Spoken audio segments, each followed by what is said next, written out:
All right, let's talk about Saquon Barkley here and the Philadelphia Eagles. Barkley had a specific play that went viral. We could just talk about that play to start things off, although I do want to just bring up his sort of absurd value in general in this game. I mean, kind of the analytics on running backs are, we've all heard it a million times, right? Running backs aren't as valuable as people realize, blah, blah, blah. But the numbers actually do suggest that if you can get the elite guy, the kind of the cream of the crop, the number one halfback type of player, those guys can be exceptions to the rules and can still be very valuable. We saw a ton of value in this game. First, we're just starting off with a fun play, right? Going to be a flip to him underneath on a 3rd down and 6. That's the way this play is designed to work. I mean, Hurts wants to throw it down the field, but if nothing's open, then give the ball to Saquon Barkley. Good things can happen. And when this play begins, the real value of this play actually is going to come before the highlight part of it, although this is still a highlight play, even before the bigger part. But right here, you see that Barkley has the ball in his hands, and he's not past the 1st down marker.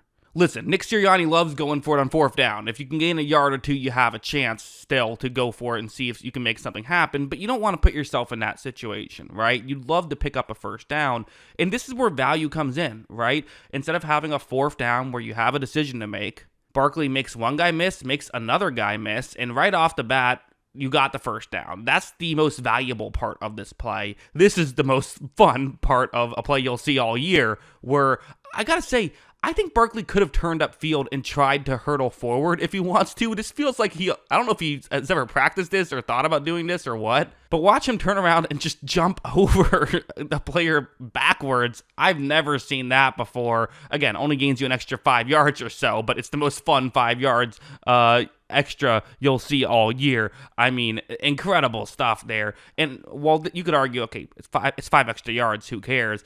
I mean, it just goes to show the insane athleticism he has and what he can bring to the table. But now I want to shift gears a little bit and talk about the many ways he can be effective. And this play is an example of it, where it's going to be a man coverage concept. And for Barkley, that's the route he's going to be running. Also, calling him Barkley feels wrong. He's Saquon, right? Everyone calls him Saquon. So Saquon running a route going more outside the numbers towards the bottom of the screen. These routes can be difficult because there's a linebacker covering him, and you're going to have a linebacker trying to cover deep.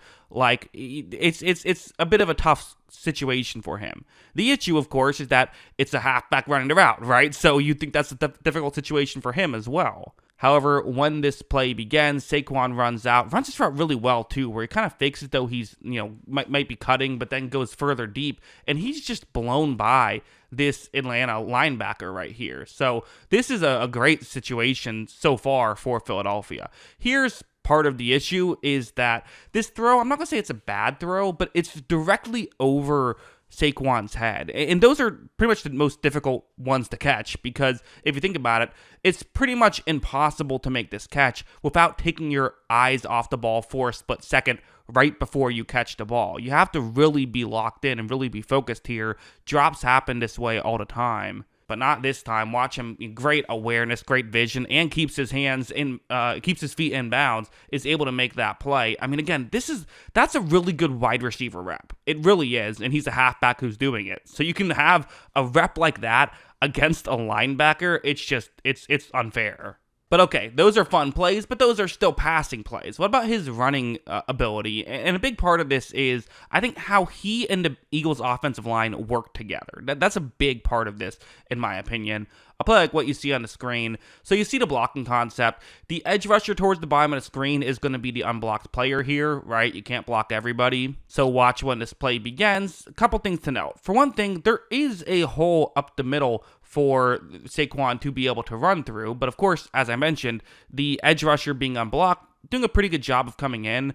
I will say this is also part of the value of Jalen Hurts on this one, because if you have Tom Brady back there handing the ball off, the edge rusher can just rush in and make a tackle. But because you have to be aware of a potential quarterback keeper, can't do that. So Philadelphia is taking advantage of this. They know this, so that's why they're leaving him unblocked. And then watch Saquon just rush by him, and he gets to the second level, picks up an easy, 10-yard gain or so. It's really good stuff by everyone involved, right? Offensive line doing a great job at blocking, Hurts taking some attention away, and then you have Saquon's speed to deal with. I mean, these are next to impossible plays to stop. They really are. This one's another good one where what's going to happen is, again, you see the blocking concept on the screen. Pretty similar. This time it's the, edge rusher on the top of the screen who's going to be unblocked. But again, similar kind of idea right here. Saquon's going to take the snap, doesn't take the snap, take the handoff, and you see him, again, offensive line is able to block through that initial window, but now you have a couple Jaguars players who are trying to get over and make a play, and again, this just goes to show the explosiveness of Barkley, and one of the things I like about Saquon here is that we've seen his cuts, right? We know how well he can cut and how well he can move. I think you see this a lot of times when a player can cut so well, they over-rely on it. Because, hey, you can make a move, the crowd gets excited, you can, get these big plays.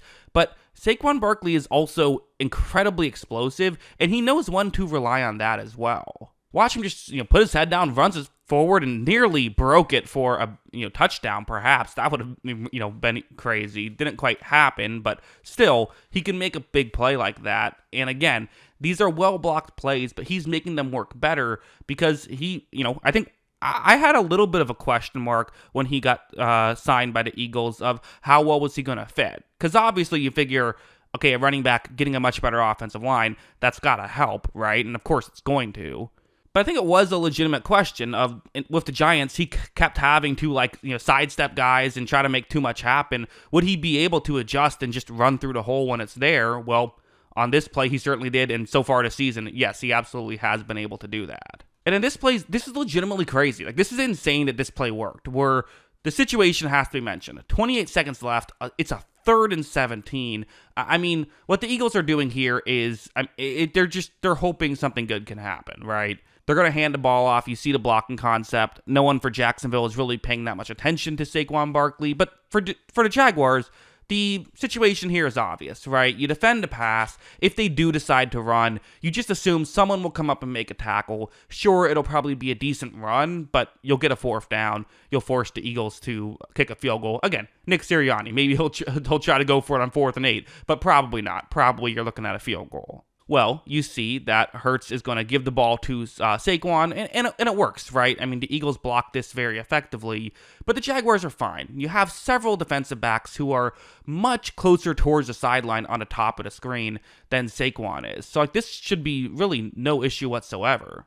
But watch Saquon, I mean, he wins the foot race. It's legitimately crazy how quickly he got there compared to those defensive backs who, in fairness, had to kind of stop and go. But, they had to change their momentum and all that.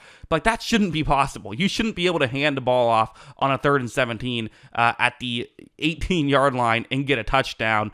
That's absurd, but Saquon Barkley can make it happen. So, yeah, I mean, just a lot of great stuff here from Saquon Barkley. And again, you talk about the running back value. This play should have been 3 points and instead gives them 7. There's the hurdle play before that when he made a guy miss. It moved the sticks, got them a 1st down on a 3rd down. A touchdown pass for 20 yards earlier in the game. That's a big one. And getting these consistent 10-yard gains, those are valuable plays. So, yeah, he's adding a lot of value, and you're really getting a high-level player here right now. And also, I mean, he fits so well with this Eagles team, and he's a big part of how this Eagles team is able to, is consistently able to win so many games, even with everyone, kind of almost acting like the sky is falling sometimes. This is a 6-2 team that's, winning, and Saquon Barkley is a huge part of it. At least that's what I think. What do you think? Let me know in the comments below. Always love hearing from ya. And of course, as always, thanks for watching.